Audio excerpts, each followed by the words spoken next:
Hello friends, welcome back. This is a very important session where we will understand how do we go ahead with clustering through RapidMiner. I have taught enough about clustering in my machine learning playlist and I have given you references for that link in the description section. I request you to go through it, and clustering is one of the very important topics for anybody to understand when it comes to even machine learning or when it comes to data mining. It's such an important topic. So please do not ignore the fundamentals or basics. Go through the fundamentals and then you can see that so that you will understand clearly how exactly things work.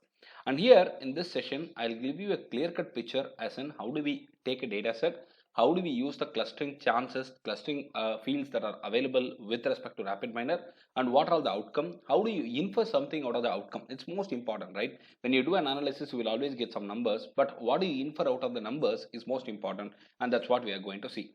We'll go step by step, and it's a very interesting topic. You can try it out at your machine, and it is very easy for anybody to understand and to try it out back in your machine. It's not complex at all. Let me tell you now step by step how do we use it. We are going to take iris dataset, and iris dataset is one of the most famous data sets that we have used. It has got multiple contents available, multiple attributes available, and it has got three labels available as iris setosa, as you can see now, iris setosa, iris versicolor, iris versinica. So we have got these three labels and we have got four attributes available. The attributes are sepal length, sepal width, petal length, and petal width. They are but named as A1, A2, A3, and A4. You have to be familiar with that. Since we are already using it for n number of times, I very well know that it's sepal length, sepal width, petal length, petal width. But otherwise, you need to know it. Let me drag and drop it here. The retrieve iris option is now available for you. Well, what's the next step to go ahead with? As usual, we need to pull out the select attributes because we may not be in a necessity to use all the attributes from the data set, and we may have to filter few. So you can do that through the select attribute option, and I have already typed that in the operator section and it's highlighted. I need to drag and drop those attributes option, the select attributes option, and then I need to go ahead and set I need to select the subset whichever I want to be pulled into the process. So I am typing the select attributes option. So I have put it in. Now I need to connect it. Without connecting, things doesn't work. So please understand that. And now if you go ahead with the parameters, select the subset, and I'm going to select the subset. A1, A2, A3, A4 are the parameters with ID and label, and I am pulling out A3 and A4 alone. A3 and A4, you do not know what is it, right? So we need to understand A3 and A4 as petal length and petal width, and this A3 and A4 alone are going to be considered in the entire process, and that's what I have conveyed you just now through the selection. Now, what is the most important step now? It's very important for us to rename it because most of us might not be familiar with the dataset details, and it's always good to rename it the way we understand it. And I have typed the rename operator and I pulled it in. Now you can see that I have selected A3 and I am renaming it as a petal length. So once it is done, I can go ahead and I can select the next one as well. A4 I am selecting, and it is nothing but the petal width. Why did I do this? You can proceed without doing it, but this is good to rename it for a simple reason that you can understand it clearly as which is the attribute that we are looking into. Now this is done. What is the next step to go ahead with? It's very interesting right now, so please understand. We have taken the iris data set, we have selected the attributes, we renamed it, and we have got the next step in process right now. Well, let us go through it. All these are to be followed meticulously. Now we need to pull out clustering. So I type the clustering operator, clustering as the keyword. Now inside the operators, I've got a lot of clustering options available, real lot of clustering options available, and you can go through it. Whichever option we need, we can pull out, but k-means clustering is what I'm going to pull right now, and I have pulled it. There are many other options available. You can learn it one by one, but to start with, we will have to go with k-means clustering, and I have connected that properly with the k-means clustering. Now, while I double click the k-means clustering, the parameters are all updated here. The value for the k, the maximum runs can be highlighted. I make the value as 2, and the maximum runs you can change it if you want, and see all these can be tried out easily and you get real good results immediately. You can understand things very easily, and it's good to go with that. Now measure types, what are we going to measure? We are going to go with numerical measures because all the data are numerical in nature and we use Euclidean distance. So for numerical measures, we use Euclidean distance, and I retain that. That's the default selection that's there, but I still tell you that it's the one that we are selecting it.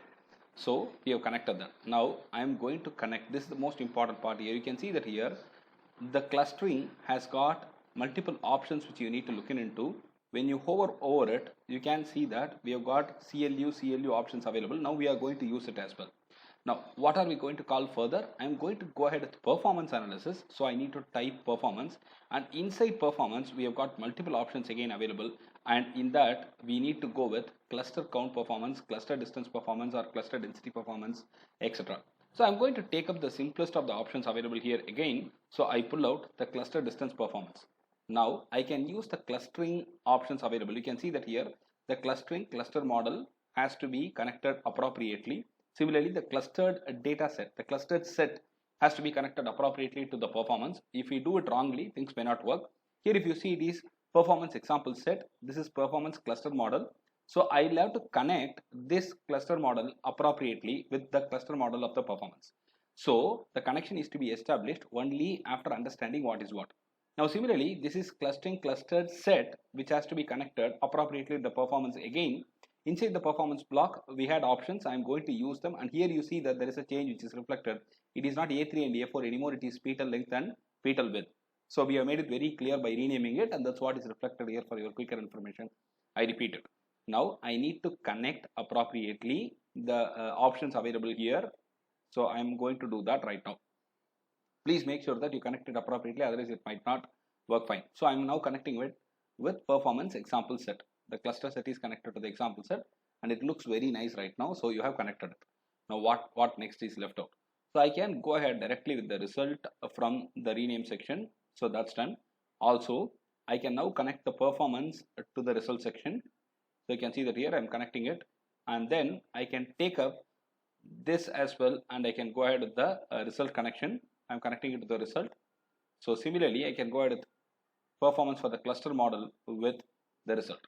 That's all. So you could see that here this is a very detailed design that we have made, and we have made it in a very nice way. We used the data set, we selected the attributes, we went to the rename section, we renamed it, selected the attributes appropriately, then we went for clustering and we go for performance, and we connected it to the results. Well, so once we do all these, the work is over, but the most important content comes in terms of select attributes. If you want all the attributes to be retained, you need not go ahead with select attributes, and we have selected only few.